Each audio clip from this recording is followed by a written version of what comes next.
চলে গেছিলাম নামখানা লাইফে প্রথমবার একা একা লোকাল ট্রেনে। তো সকাল 5টার সময় বেরিয়ে গেছিলাম বাড়ির থেকে আর পৌঁছে গেলাম বিরাটি স্টেশন।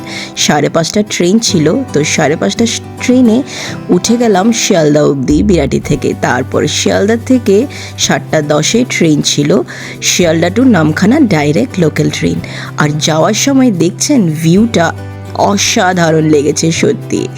3.5 ঘন্টার জার্নি করার পরে অ্যাট লাস্ট পৌঁছে গেলাম নামখানা। তারপর ওখান থেকে অটো নিয়ে ডাইরেক্ট চলে গেলাম ডেস্টিনেশনের দিকে।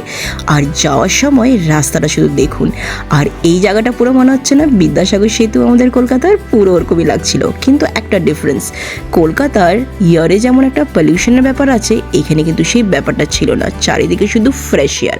আর নামখানাটা তো হয়েছে একদমই সুন্দরবনের পাশে, তাই দারুণ লেগেছে। পৌঁছে গেলাম সেই স্পোর্টস ডের ফাইনালসে।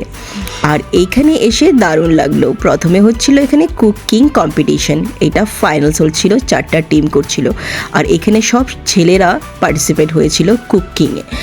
আর সাইডে হচ্ছিল কাবাডি, মেয়েদের কাবাডি।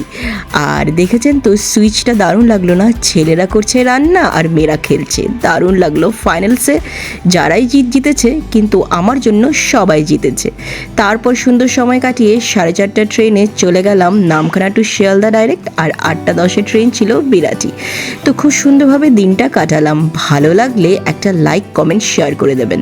Bye bye.